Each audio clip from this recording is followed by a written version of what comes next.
Hello aspirants, welcome back to my channel. तो आज हम बात करने वाले हैं फंक्शन ऑफ इकोसिस्टम, जो कि ये चैप्टर नंबर 2 है। शंकर आयस की जो इन्वायरमेंट की बुक है वो हम कवर कर रहे हैं, उसका chapter number 2। Chapter 1 already upload कर दिया है, तो नहीं देखा हो तो जाके ज़रूर देखना। और ये जो वीडियो है वो सारी एग्ज़ाम के लिए इम्पोर्टेंट है, लाइक यूपीएससी, एसएससी या फिर कोई भी स्टेट की एग्ज़ाम हो। तो वीडियो को एंड तक ज़रूर देखना, ओके। और चैनल अच्छी लगे तो सब्सक्राइब करना, शेयर करना, कमेंट करना और लाइक करना। तो अब हम वीडियो लेक्चर जो है वो स्टार्ट करते हैं। तो सबसे पहले बात करते हैं फंक्शंस ऑफ इकोसिस्टम। तो इकोसिस्टम के फंक्शंस क्या है? पहले कुछ पढ़ते हैं। तो functions of an ecosystem is broad, vast and dynamic, okay. यानी कि जो फंक्शन है इकोसिस्टम के वो काफ़ी ज़्यादा बड़े हैं, वास्ट है और डायनामिक है। डायनामिक यानी कि चेंज होते रहते हैं। It can be studied under the following 3 heads. उसके 3 हेड्स है, ओके। फंक्शन ऑफ इकोसिस्टम को समझने के लिए उसके 3 हेड्स है। फर्स्ट है एनर्जी फ्लो, सेकंड है न्यूट्रिएंट साइक्लिंग एंड थर्ड है इकोलॉजिकल सक्सेशन। तो अब हम ये अच्छे से समझते हैं। अब यहाँ पे आप देख सकते हो कि ये पूरा एक इकोसिस्टम है जिसमें हर एक चीज़ है, लाइक लैक है, यहाँ पे इंसेक्ट है, यहाँ पे एनिमल है, यहाँ पे फंगई है, और ये पूरा लैंड है। यहाँ पे अलगाई है, प्रोटोजोआ, बैक्टीरिया, प्लैंकटन। यहाँ पे माउंट्स है, ओके, सनलाइट और ट्री। तो ये पूरा एक इकोसिस्टम है। तो यही हमें अब समझना है इस वीडियो में।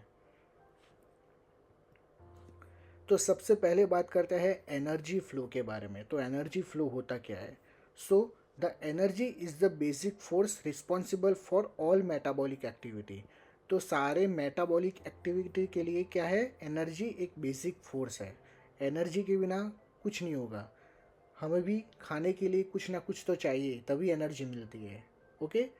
Energy is the basic force for all metabolic activity. अब ये मेटाबॉलिक एक्टिविटी क्या होती है? तो metabolic activity refers to the sum of all chemical process. इसमें केमिकल प्रोसेस है, ओके, इन अ सेल और ऑर्गेनिज्म, कोई भी सेल में या फिर ऑर्गेनिज्म में, जो नेसेसरी है फॉर सस्टेन लाइफ, यानी कि जीने के लिए काम की चीज़ है। इतना याद रखो, मेटाबॉलिक एक्टिविटी होनी चाहिए, सेल और ऑर्गेनिज्म में होती है, जो कि केमिकल प्रोसेस है। It include the breakdown of nutrients for energy and the synthesis of new organic material for growth and repair, okay. तो इसमें क्या है? तो ब्रेकडाउन होता है न्यूट्रिएंट्स का फॉर एनर्जी। अभी न्यूट्रिएंट्स का ब्रेकडाउन होगा तो क्या बनेगा? एनर्जी बनेगी, और वो सिंथेसाइज होगी ऑफ न्यू ऑर्गेनिक मटेरियल्स के लिए for the growth and repair, okay. यानी कि हम खाते हैं और हमें न्यूट्रिएंट्स मिलता है, हमारी हाइट बढ़ती है, वेट बढ़ता है, ओके। तो क्या होता है? एक ग्रोथ होती है, तो वो मेटाबॉलिक एक्टिविटी की वजह से होती है। तो ये है मेटाबॉलिक एक्टिविटी। अब हम बात करें एनर्जी फ्लो के बारे में, ओके। तो ये है पूरा एक पिरामिड, ओके। यहाँ पे क्या लिखा है देखो, the flow of energy from producer to top consumers is called energy flow. यानी कि प्रोड्यूसर से लेके टॉप कंज्यूमर तक जो एनर्जी जाती है उसे एनर्जी फ्लो कहा जाता है। विच इज़ यूनिडायरेक्शनल, मीन्स कि यूनिडायरेक्शनल है, ये नीचे से हमेशा ऊपर जाएगी, ना कि ऊपर से नीचे आएगी, ओके। ये जो नीचे है वो है प्रोड्यूसर, यानी कि ग्रीन प्लांट्स, उसे ऑटोट्रॉप्स भी कहा जाता है, क्योंकि वो खुद का खाना खुद बनाता है। कैसे? तो वो फोटोसिंथेसिस की मदद से। तो यहाँ से क्या होगा? ये जो प्राइमरी कंज्यूमर है, यानी कि हर्बीवोरस, जो हर्बीवोरस है वो क्या करेंगे? ये नीचे जो ग्रीन प्लांट्स है उसे कंज्यूम करेंगे, उसे खाएंगे। अब प्राइमरी कंज्यूमर को कौन खाएगा? तो वो खाएगा सेकेंडरी कंज्यूमर, ओके। अब सेकेंडरी कंज्यूमर को कौन खाएगा? तो टर्शरी कंज्यूमर। तो ये यूनिडायरेक्शनल है, जो एनर्जी का फ्लो है वो यूनिडायरेक्शनल है, ऊपर से कभी नीचे नहीं आएगा, नीचे से ही ऊपर जाएगा, क्योंकि अगर ग्रीन प्लांट्स हो गए तो ही ये बाकी के ऊपर के सारे लोग जिंदा रह पाएंगे, ओके। तो अब हम यहाँ पे समझते हैं trophic level interaction, okay. The study of trophic level interaction in an ecosystem gives an idea about the energy flow through the ecosystem, okay. तो हम ट्रॉफिक लेवल इंटरेक्शन को समझते हैं, उससे हमें क्या पता चलेगा? ये एनर्जी फ्लो जो होती है इकोसिस्टम में वो पता चलेगी। तो यहाँ पे लिखा है ट्रॉफिक लेवल्स। ट्रॉफी का मीनिंग क्या होता है? ओके, इसको ब्रेक डाउन करें। ट्रॉफी मीन्स नरिशमेंट, नरिशमेंट किसका? तो न्यूट्रिएंट्स का नरिशमेंट होता है। ओके, तो सबसे पहले है ऑटोट्रॉप्स, जो कि है ग्रीन प्लांट्स, उसे प्रोड्यूसर भी कहा जाता है।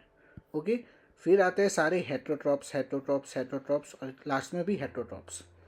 तो जो खुद का खाना खुद बनाता है फोटोसिंथेसिस से, उसे ऑटोट्रॉप्स कहा जाएगा। बाकी के सारे जितने भी है उसे हेट्रोट्रॉप्स कहा जाता है। तो सबसे पहले ऑटोट्रॉप्स यानी कि ग्रीन प्लांट है जो कि प्रोड्यूसर है। उसके बाद हर्बीवोर आता है जो कि प्राइमरी कंज्यूमर है, हर्बीवोर यानी कि शाकाहारी। उसके बाद कार्निवोरस आएंगे सारे, उसमें secondary consumer, tertiary consumer, quaternary consumer. Okay, ज़रूरी नहीं है कि ऐसे सीक्वेंस में जाए, यानी कि हर्बीवोरस से स्टार्ट हो तो क्वाटरनरी तक जा ही जाए। शायद कभी भी सेकेंडरी कार्निवोर पे भी ख़त्म हो सकता है और कभी भी क्वाटरनरी से भी दूर जा सकता है।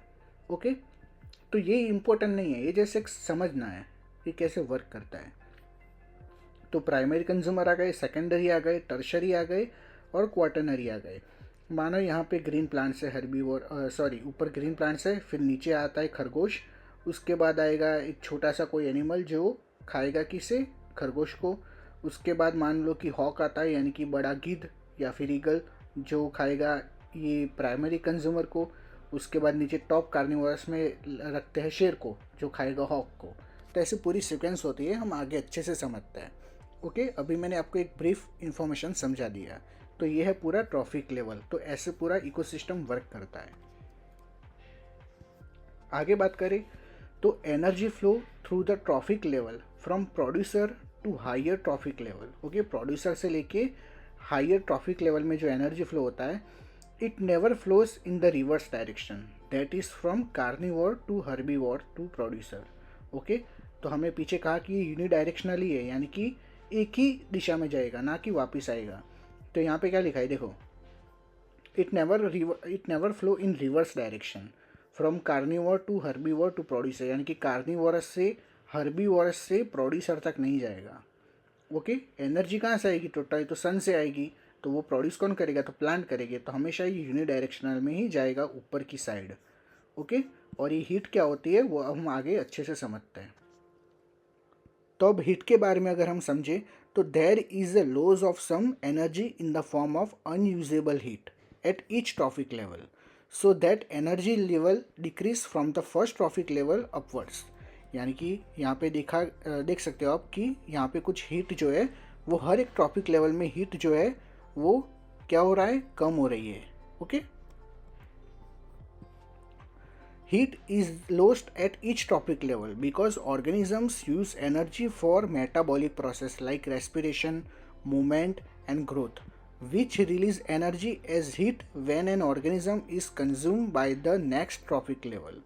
Much of its energy is not transferred because it was used for these vital functions or lost as indigestible waste. As a result, only about 10% of the energy from one trophic level is passed to the next, while the remaining 90% is lost as heat. तो हमने पीछे समझा कि metabolic process क्या होती है। Okay, तो काफ़ी ज़्यादा एनर्जी होगी वो मेटाबॉलिक प्रोसेस में जाएगी, लाइक रेस्पिरेशन करना, सांस लेना, एक जगह से दूसरी जगह जाना, मूवमेंट करना या फिर ग्रोथ होना, तो उसमें एनर्जी चाहिए।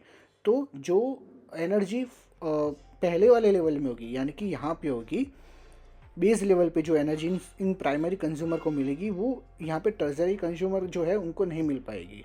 ओके, जैसे जैसे ऊपर जाएगी वैसे एनर्जी कम होती जाएगी।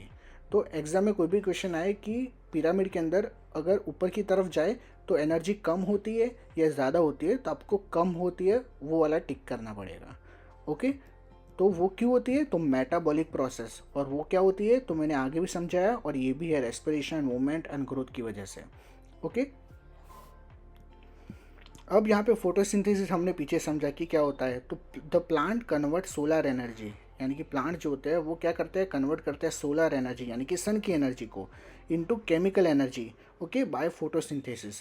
तो ये सारी केमिकल प्रोसेस हो रही है। ओके, कार्बन डाइऑक्साइड और वाटर की मदद से क्या होता है? O2 जनरेट होता है, CO2 वो कंज्यूम करता है प्लांट्स। तो वो सब चीज़ें हैं। अब आगे समझे, the trophic level interaction involves 3 concept, namely food chain, food web and ecological pyramid. Okay, तो ट्रॉफिक लेवल इंटरेक्शन में 3 कॉन्सेप्ट है, तो हम एक बाय एक आगे समझते हैं। ओके, तो सबसे पहले समझते हैं फूड चेन। तो फूड चेन होता क्या है? तो फूड चेन में क्या है कि organisms in the ecosystem are related to each other. Okay, हमें पता है कि एक दूसरे के ऊपर डिपेंडेंट होता है। अगर एक ऑर्गेनिज्म भी मर जाएगा ना तो दूसरे पर इम्पैक्ट तुरंत आएगी थ्रू फीडिंग मैकेनिज्म और ट्रॉफिक लेवल। फीडिंग यानी कि खाना। One organism becomes food for the other. इस sequence of organisms that feed on one another form a food chain. Okay, एक जो ऑर्गेनिज्म होता है वो दूसरे को खाएगा, वो तीसरे को खाएगा।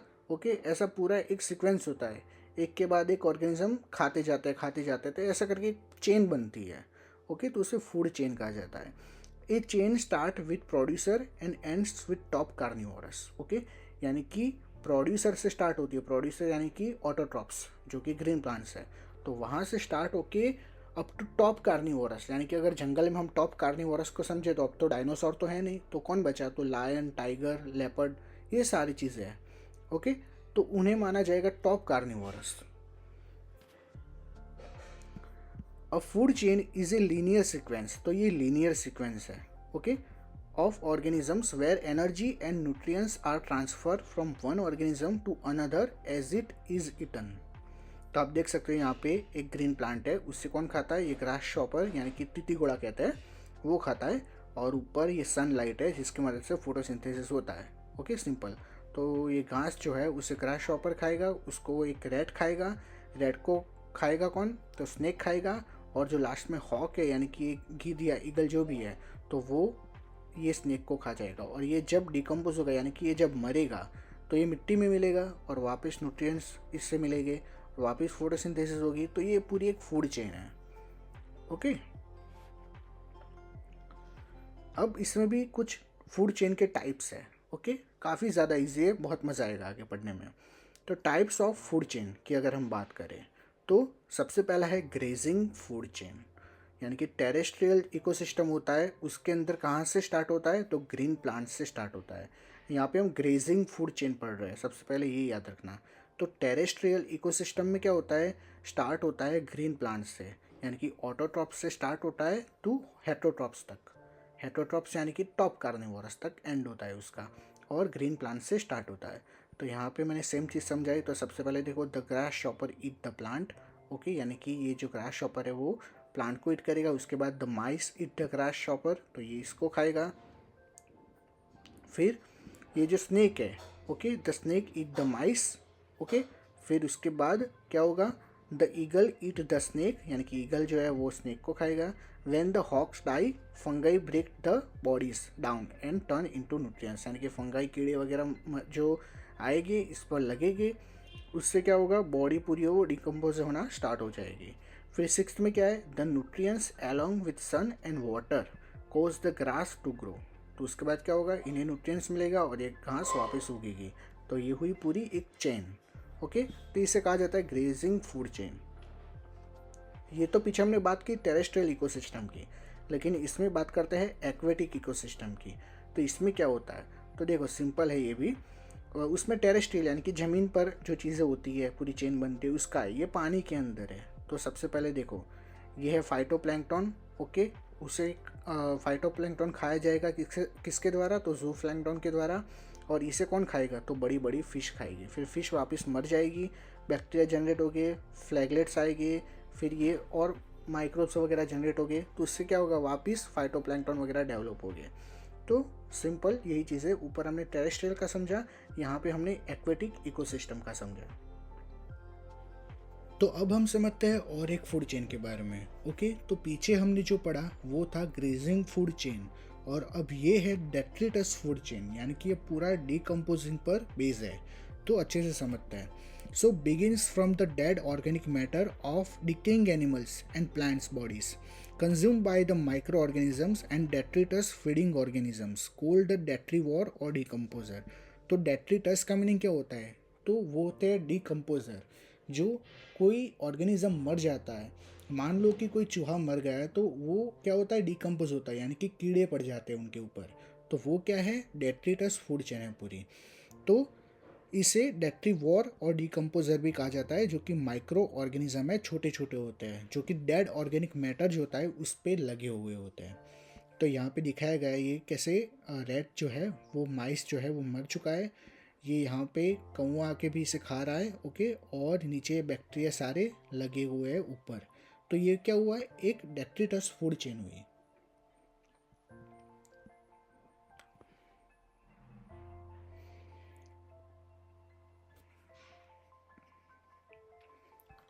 तो अब एक डिफरेंस समझते हैं। तो in grazing food chain primary source of energy is living plant, okay. तो ग्रेजिंग फूड चेन में सोर्स क्या था, ओके, ये जो सोर्स पूरी चेन बन रही है तो वो स्टार्ट कहाँ से हुई थी, तो लिविंग प्लांट से हुई थी। लेकिन डेट्रिटस फूड चेन में कैसा है कि प्राइमरी जो सोर्स है वो है डेड ऑर्गेनिक मैटर, यानी कि कोई मरी हुई चीज़, कोई मरा हुआ ऑर्गेनिज्म, तो वो उसका एक प्राइमरी सोर्स है एनर्जी का, फूड चेन का। तो अब यहाँ पे खत्म होता है फूड चेन और अब हम समझते हैं फूड वेब, ओके। तो फूड वेब क्या होता है, तो कॉम्बिनेशन ऑफ फूड चेन, यानी कि बहुत सारी चेन मिलती है और उससे क्या होता है, एक वेब डेवलप होता है फूड का। वेब यानी कि जो जाला होता है उस प्रकार, यानी कि जो मकड़ी होती है, स्पाइडर होता है, वो कैसे जाला बनाता है, वैसे ही ये पूरा एक फूड वेब डेवलप होता है। तो फूड चेन की बात करें तो उसमें ट्रेस ओनली वन पाथवे, यानी कि एक ही पाथ है, एक ही रास्ता है फूड चेन का। लेकिन फूड वेब में कैसा है कि ट्रेस टू और मोर पाथवे, यानी कि एक से ज़्यादा रास्ता है, ओके, चेन के लिए। और ये सब किस पे बेस है, तो एनर्जी फ्लो पे बेस है, ओके। फिर वो फूड चेन हो या फूड वेब हो। देखो ये है food web. If any one remove in food web then links of the chain affect largely, यानी कि पूरा फूड वेब है और इसमें से अगर एक भी हम निकाल दे ऑर्गेनिज्म तो क्या होता है, पूरे जो चेन है, पूरी जो वेब है उस पर इफेक्ट आएगा। अब हम समझते हैं, देखो ये कौन है, ओके, तो इसको ये तिती घोड़ा खा रहा है, ओके। और तिती घोड़ा को कौन खा सकता है, फ्रॉग भी खा सकता है और रैट भी खा सकता है। अब रैट को कौन खाएगा, तो ये डायरेक्ट वुल्फ भी खा सकता है, ओके, और रैट को पाइथन भी खा सकता है। अब ये पाइथन की अगर बात करें, ओके, तो ये पाइथन को कौन खा सकता है, तो ये वुल्फ भी खा सकता है, ओके। और ये पाइथन जो है वो ईगल को भी खा सकता है। यहाँ पे सेम नीचे जो स्पैरो है, तो स्पैरो को कौन खा सकता है, तो वुल्फ भी खा सकता है, ईगल भी खा सकता है, यानी कि कोई फिक्स चेन नहीं है, यहाँ पे पूरा वेब बन चुका है एक, ओके। तो ऐसे पूरा ये फूड वेब डेवलप होता है। जैसा हमने पीछे फूड चेन पढ़ा, तो फूड चेन में कैसा था, ग्रास थे, फिर ग्रास शॉपर, फिर फ्रॉग, स्नेक, ईगल, ओके। तो ये पूरा फूड चेन है। अब ज़रूरी नहीं कि ऐसा सीक्वेंस में ही खाए, ओके। लाइक स्नेक है तो उसे ज़्यादा भूख लग गई तो क्या, ग्रास शॉपर भी खा सकता है। सेम ईगल को ज़्यादा भूख लगी क्या, ये डायरेक्ट फ्रॉग को भी खा सकता है। तो ऐसा, लेकिन ये जस्ट फॉर अंडरस्टैंडिंग के लिए कि ऐसे चेन वर्क करती है, ऐसे वेब वर्क करता है पूरा। अब बात करते हैं इकोलॉजिकल पिरामिड्स के बारे में, जो कि थर्ड कॉन्सेप्ट है। तो the step of trophic level express in a diagrammatic way are referred as ecological pyramids. तो पिरामिड्स यानी कि वो इजिप्ट वाले पिरामिड्स नहीं, यहाँ पे इकोलॉजिकल पिरामिड्स हम पढ़ने वाले हैं। The food produce the food producer forms the base of the pyramid, यानी कि जो खाना बनाता है, ग्रीन प्लांट्स, वो उसका एक बेस होगा। And top carnivorous form the tip, okay. और टिप पे कौन होगा, तो वो है टॉप कार्निवोरस। तो पूरा पिरामिड के शेप में होता है। आगे हम समझते हैं अच्छे से। The number, biomass, energy of organism gradually decrease with each step from the producer level to consumer level, यानी कि जो नंबर्स है, बायोमास है और उसकी एनर्जी, ये तीनों जो चीज़ है, ओके, नंबर, बायोमास और एनर्जी, ये तीनों चीज़ है, वो जैसे जैसे हम ऊपर की तरफ जाएंगे वैसे क्या होगा, उसके जो नंबर्स है, उनकी जो एनर्जी है, बायोमास है वगैरह, सब कम होता जाएगा। तो the ecological pyramids are of three category, तो इसमें भी तीन कैटेगरी है। पहला है पिरामिड ऑफ नंबर, सेकंड है पिरामिड ऑफ बायोमास और थर्ड है पिरामिड ऑफ एनर्जी। तो नंबर, बायोमास और एनर्जी के बारे में हम एक एक करके पढ़ते हैं। सबसे पहले बात करते हैं पिरामिड ऑफ नंबर्स के बारे में। This deals with the relationship between the numbers of primary producer and consumer of different level. तो प्राइमरी प्रोड्यूसर के नंबर कितने हैं और कंज्यूमर के नंबर कितने हैं वो हम अभी पढ़ेंगे डिफरेंट डिफरेंट लेवल पे, डिफरेंट डिफरेंट ट्रॉफिक लेवल पे। Total number of individual of different species belonging to each trophic level in an ecosystem. Okay, यानी कि टोटल नंबर जो होंगे इंडिविजुअल के अलग अलग स्पीसीज के, ओके, ईच टॉपिक लेवल में इकोसिस्टम पे, वो अभी हम अच्छे से समझते हैं कि कैसे एक के बाद एक जो ऑर्गेनिजम्स है, ओके, नीचे तो सबसे पहले प्लांट ही होगी, लेकिन जैसे जैसे ऊपर जाएगी वैसे ऑर्गेनिज्म सारे स्टार्ट हो गए, हर्बीवोर, कार्निवोर, तो उनकी जो नंबर्स है वो कैसे डिक्रीज होते हैं, तो उसके बारे में हम अभी पढ़ते हैं। फिर आगे बात करें depending upon the size and biomass के बारे में। ओके, तो the pyramid of numbers may not always be upright and may even be completely inverted. Okay, या तो वो अपराइट हो सकते हैं या फिर इन्वर्टेड भी हो सकते हैं। ये देखो, ये है पूरा पिरामिड, तो वो कैसा है, अपराइट है, और ये है पिरामिड जो कि इन्वर्टेड है। ओके, तो ये दो में हम पढ़ेंगे पूरा पिरामिड ऑफ नंबर, यानी कि पिरामिड ऑफ नंबर है वो अपराइट भी हो सकता है और इन्वर्टेड भी हो सकता है। तो एग्जाम में क्वेश्चन आया कि पिरामिड जो नंबर वाला होता है वो कैसा होता है, तो दोनों राइट है, अपराइट में भी होता है, इन्वर्टेड में भी होता है। ओके, जो आगे हम एनर्जी की बात करेंगे ना, उसमें ये इन्वर्टेड जो है वो नहीं होगा। तो अच्छे से हम आगे समझते हैं।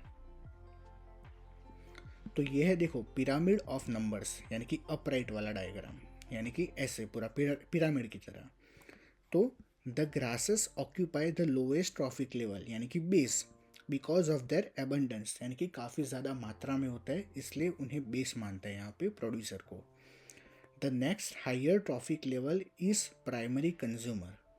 ओके, तो नेक्स्ट हायर ट्रॉफिक लेवल कौन सा है, तो प्राइमरी कंज्यूमर, तो ये है। ओके, जो कि हर्बीवोर है, तो ग्रास शॉपर होते हैं, फिर डियर मान लो, खरगोश मान लो। ओके, ज़रूरी नहीं है कि यहाँ पे डायग्राम में जो है वही हमें समझना, हम खुद से भी थिंक कर सकते हैं। ओके, अब तो इतना सोच ही सकते हैं कि हाँ इसके बाद ये होगा, इसके बाद ये होगा, इतना पढ़ाने के बाद। तो the next higher trophic level is primary consumer, जो कि हर्बीवोर है। एग्जाम्पल इसका है ग्रास शॉपर। ओके, वो हर्बीवोर में आता है। The individual number of grasshopper is less than of grass. तो यहाँ पे देखो कितने सारे ग्रासेस है। ओके, अभी इतने छोटे में तो अभी हम ऐसे काउंट नहीं कर सकते, 1 2 3 4 ऐसे मान लो, इमेजिन करो कि काफ़ी ज़्यादा ग्रासेस होती है। तो उस जितनी ग्रासेस होती है, अब उतने तीती घोड़े जो है ऊपर वो तो होगे नहीं, वो हम सबको पता है। ओके, कम ही होगे। एक चीज़ याद रखो कि जैसे जैसे हम ऊपर जाएगा ना, वैसे नंबर्स कम होते जाएंगे। ओके, तो यहाँ तक हुआ, फिनिश हो गया, यहाँ तक समझ आ गया। तो आगे हम बात करें, तो आगे the next energy level is primary carnivore. तो देखो प्राइमरी कार्निवोर ये नेक्स्ट लेवल है। ओके, नेक्स्ट लेवल यानी कि next trophic level. Okay, the next energy level is primary carnivore, जो कि रैट है। The number of rats are less than grasshopper because they feed on grasshopper. Okay, यानी कि जितने grass shopper होंगे उतने माइस नहीं होंगे, उतने रैट जो होता है वो नहीं होता है। जैसे जैसे ऊपर जाएगी वैसे संख्या कम होती जाएगी।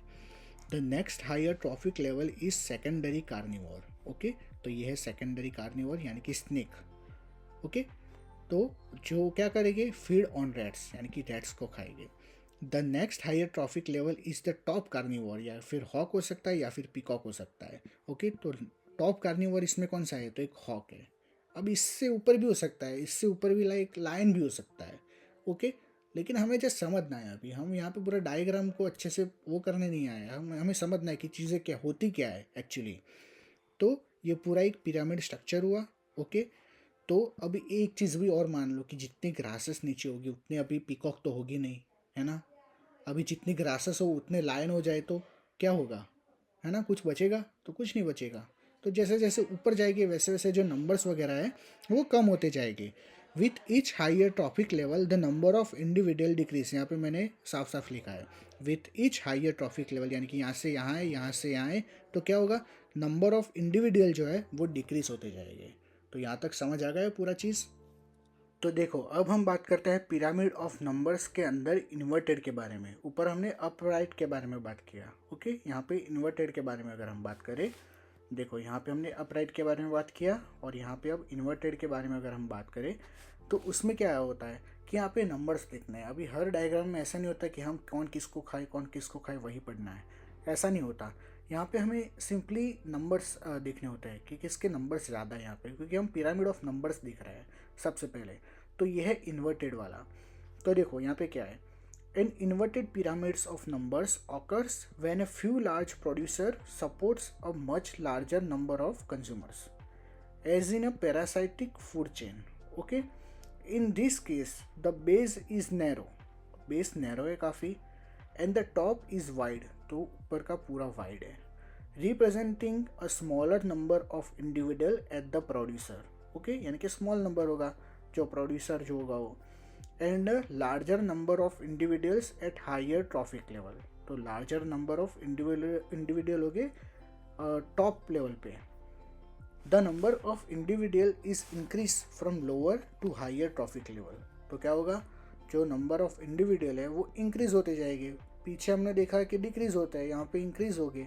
ओके, जैसे जैसे ट्रॉफिक लेवल बढ़ेगा तो सबसे पहले देखो यहाँ पे एक प्रोड्यूसर है, वो कौन है, एक ट्री है छोटा सा। ओके, उसके ऊपर हर्बीवोर है काफ़ी ज़्यादा, यानी कि ये स्पैरो वगैरह होते हैं। ओके, वैसे ही ओमनीवोर में आता है क्योंकि कीड़े भी खाता है, लेकिन अभी हम समझते हैं जस्ट सिंपली, हमें नंबर्स पढ़ने हैं यहाँ पे। ओके, तो ये मान लो कि ये छोटे छोटे पंखी वगैरह है। ओके, उससे ज़्यादा मात्रा में कौन होगी ट्री के ऊपर, तो ये छोटे छोटे पैरासाइट हो गए। ओके, और उसके ऊपर कौन होगी, तो ये हाइपर पैरासाइट्स हो गए। ओके, तो एक ट्री के अंदर कितने ज़्यादा ऑर्गेनिज्म रहते हैं वो यहाँ पे दिखाया गया है। तो बर्ड्स आएगी, उसके बाद पैरासाइट आएगी, छोटे छोटे कीड़े मकोड़े वगैरह होते हैं वो सब। ओके, छोटे छोटे कीड़े होते हैं ना जो ट्री पे लगे हुए होते हैं, और उसके ऊपर है हाइपर पैरासाइट, तो इसकी मात्रा भी काफ़ी ज़्यादा होती है। ये बहुत ही छोटे होते हैं जो दिखते नहीं हैं आँखों से। ओके, तो पूरा एक इन्वर्टेड पिरामिड है। तो बस यही था पिरामिड ऑफ नंबर के अंदर, एक था अपराइट और दूसरा था इन्वर्टेड। तो अब हम समझते हैं पिरामिड ऑफ बायोमास। तो पिरामिड ऑफ बायोमास होता क्या है, तो each trophic level are weighted instead of being counted. तो पीछे हमने क्या किया, नंबर्स को काउंट किए, यहाँ पे हमें क्या करना है, उनका वेट जो है वो काउंट करना है। A pyramid of biomass is a geographical representation of the total dry weight or biomass of organisms at each trophic level in an ecosystem.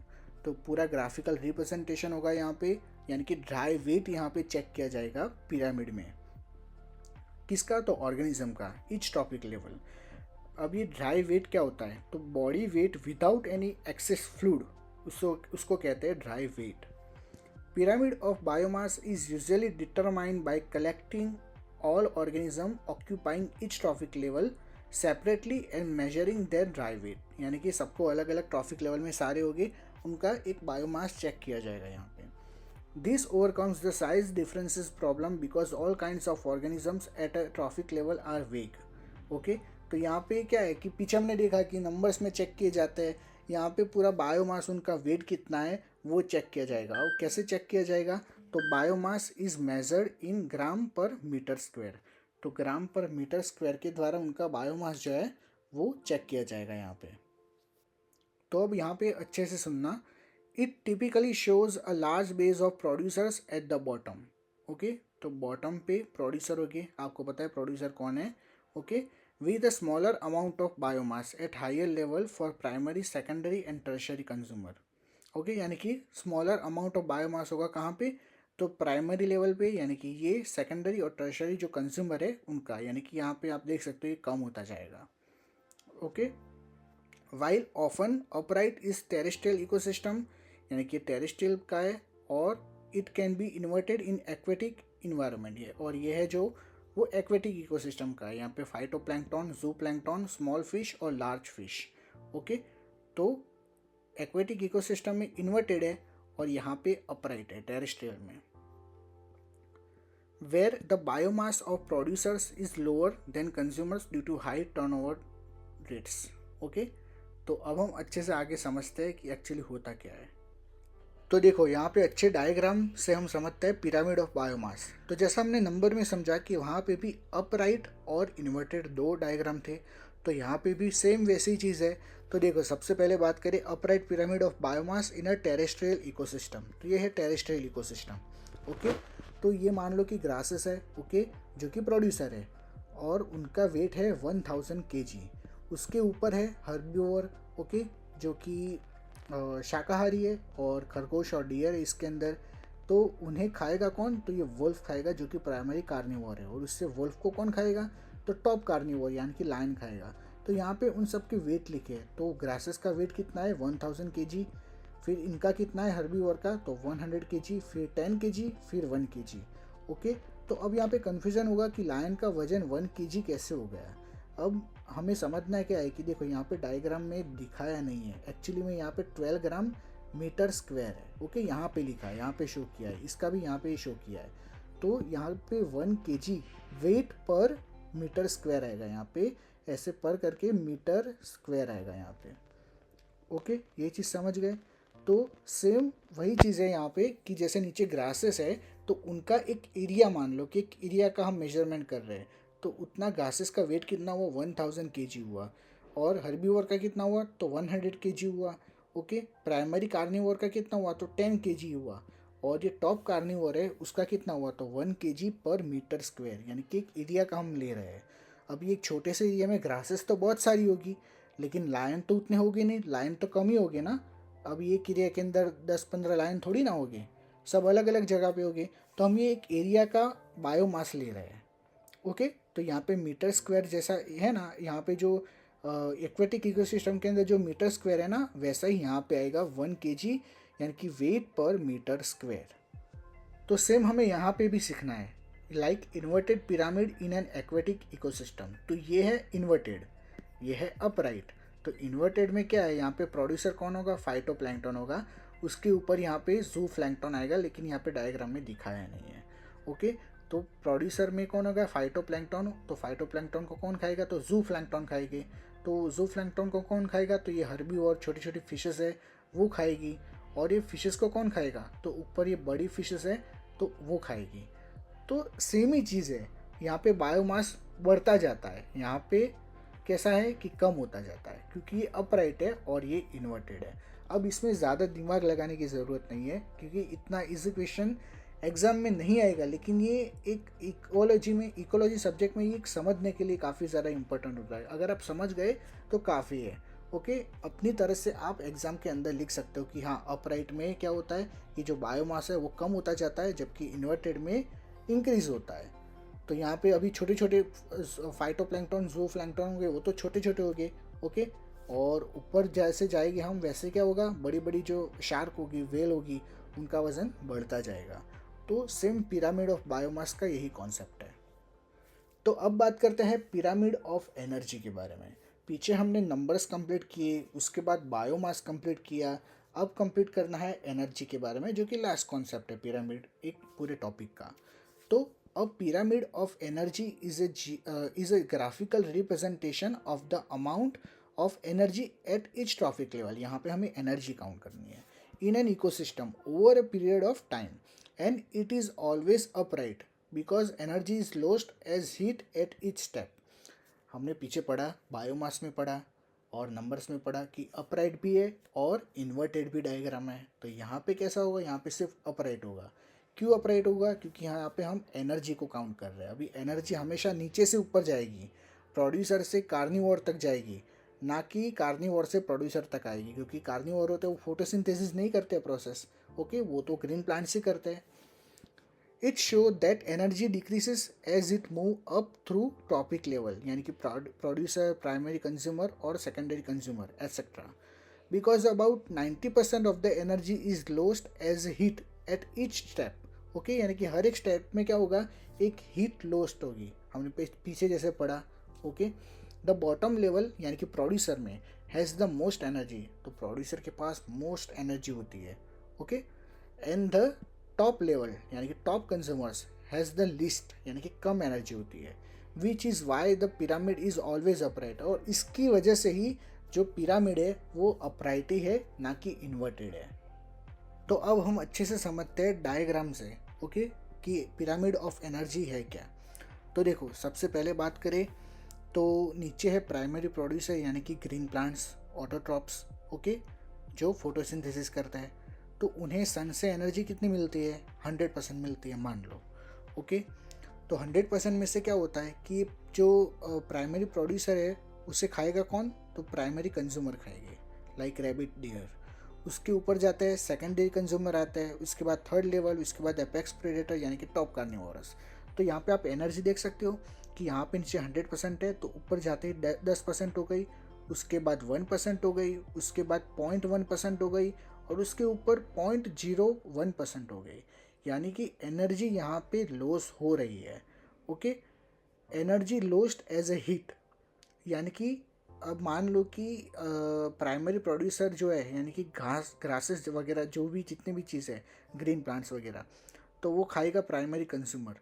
तो वो खाते टाइम क्या होगा, उसकी भी एनर्जी लॉस होगी, लाइक मेटाबॉलिक एक्टिविटी जो है हमने पीछे समझी उसमें, और फिर ग्रोथ में, रेस्पिरेशन में, ओके, इन सब में भी उनकी एनर्जी लॉस होती जाएगी। तो जो एनर्जी बेस पर है वो टॉप पे नहीं होगी, धीरे धीरे एनर्जी है वो कम होती जाएगी। अब इनको एनर्जी कहाँ से मिलेगी? तो सन से मिलेगी, सिंपल चीज़। ओके, और ये सब जब डिकम्पोज होगे तब क्या होगा? रिसाइकल न्यूट्रिएंट्स होके सारे, यानी कि वापस मर जाएगी मिट्टी में, और वापस ग्रासेस आएगी, उनके पास 100% एनर्जी आएगी सन से, फिर वापस 10% होगी, 1% होगी, 0.1 होगी, ऐसे ऐसे करके एनर्जी कम होती जाती है। Approximately 90% of the food energy that enter a trophic level is lost as a heat, okay, when it is used by organism to power the normal activities of life such as breathing है, फिर digesting food है।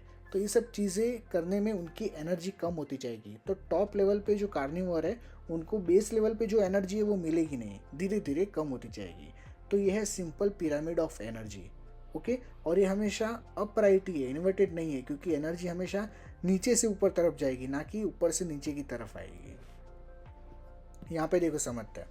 Suppose an ecosystem receive 1000 calories of sunlight. Okay, energy in a given day, यानी कि एक दिन के अंदर 1000 जितनी एनर्जी आती है। Most of the energy is not absorb. Okay, बहुत सी एनर्जी एब्जॉर्ब नहीं होती, वो रिफ्लेक्ट बैक होती है स्पेस के अंदर। Energy absorb only a small portion is utilize by green plant, यानी कि कुछ स्मॉल पोर्शन होता है, उतना ही ग्रीन प्लांट जो होता है वो यूटिलाइज करता है। Out of which the plant use up some for respiration and of the 1000 calories, यानी कि कैलोरी जितनी प्लांट को मिली उसमें से वो कुछ अपने लिए यूज़ करेगा, लाइक ग्रोथ है, रेस्पिरेशन है, उनके लिए वो यूज़ करेगा। देयर फॉर ओनली यहाँ पे 2 की जगह 1 है। ओके, तो यहाँ पे 100 calories are stored as energy rich material. Okay, तो यहाँ पे क्या होगा कि जस्ट 100 जितनी कैलोरीज है वो स्टोर होगी as a energy rich material के अंदर। उनके पास 100 रही, ओके, 100 ही कैलोरी बची, कुछ रिफ्लेक्ट बैक हो गई, मान लो कि 500 जितनी उन्होंने कंज्यूम की होगी, 1000 आई, उसमें से 500 जितनी उन्होंने कंज्यूम की। ओके, और उसमें से 10% रखी, बाकी की जो 400 थी वो रेस्पिरेशन के लिए, ग्रोथ के लिए यूज़ की। Now suppose an animal say a deer, okay, तो इट्स द प्लांट, तो डियर जो है वो क्या करेगा? प्लांट को खाएगा, containing 100 calorie of food energy. The deer uses some of its for its own metabolism and store only 10 calorie as food energy. Okay, यानी कि इस 100 में से भी 19 जो है, 90 है। ओके, 100 में से भी जो 90 है वो अपने मेटाबॉलिज्म के लिए यूज़ करेगा। ओके, और स्टोर करेगा सिर्फ 10 कैलोरी। फिर आता है लायन, तो lion that eats the deer gets an even smaller amount of energy. तो लायन को भी कितना मिलेगा? 10 में से भी काफ़ी ज़्यादा कम मिलेगा। Okay, thus usable energy decrease from the sunlight to producer to herbivore to carnivore, यानी कि धीरे धीरे करके जो बेस लेवल पे जितनी एनर्जी होती है वो टॉप लेवल पे नहीं होगी, कम होती जाएगी। Therefore the energy pyramid will always upright. इसकी वजह से जो एनर्जी का पिरामिड है वो हमेशा अपराइट होगा, ना कि इन्वर्टेड होगा। ओके, तो ये पिरामिड ऑफ एनर्जी का पूरा कॉन्सेप्ट था वो क्लियर हो चुका। यहाँ पे समझते हैं। यहाँ पे देखो, यहाँ पे डिक्रीज इन बायोमास लिखा है, यानी कि यहाँ पे बायोमास का भी दिया है और एनर्जी का भी दिया है। तो यहाँ पे देखो कि जैसे जैसे ऊपर जाते हैं वैसे बायोमास कैसे होता है? डिक्रीज होता जाता है। हमने पीछे पढ़ा। ओके, हमने पीछे क्या पढ़ा कि वेट पर मीटर स्क्वायर के हिसाब से बायोमास जो है वो कम होता जाता है। सेम यहाँ पे एनर्जी भी क्या होती है? कम होती जाती है। यहाँ पे 10%, 100 का 10% कम हुआ, फिर 10 का 10% कम हुआ, तो ऐसे एनर्जी जो है वो कम होती जाती है धीरे धीरे जैसे जैसे ऊपर जाएंगे हम। और यहाँ पे प्रोड्यूसर है, प्राइमरी कंज्यूमर है, सेकेंडरी कंज्यूमर्स है, टर्शरी है, क्वाटरनरी है। ओके, तो ऐसे ऐसे करके सारी जो एनर्जी है वो कम होती जाती है। जितनी एनर्जी बेस पर है उतनी टॉप पे नहीं मिलेगी कभी भी, क्योंकि कम होती जाएगी as a process of metabolism, respiration, growth, ये सब चीज़ें भी होती है। तो अगर कोई ऑर्गेनिज्म दूसरे ऑर्गेनिज्म को खाएगा तो 100% थोड़ी ना एनर्जी अपने पास रहेगी, कुछ तो यूज़ होगी। हम खाना खाते हैं, ओके, तो हम भी वर्क भी करते हैं साथ में, तो हमारी एनर्जी उतनी सामने जाती भी है। तो सेम चीज़ ऑर्गेनिज्म में भी होती है। So if you like my video so please subscribe, like, share and comment. Okay, इसका पार्ट 2 है, वो नेक्स्ट वीडियो में आएगा, यानी कि फंक्शन ऑफ इकोसिस्टम का अभी आधा चैप्टर बाकी है, वो भी काफ़ी ज़्यादा इंटरेस्टिंग है, तो वो कल के लेक्चर में आएगा। सो तब तक वीडियो अच्छे से देखना, समझना। Thanks for watching and keep enjoying your life.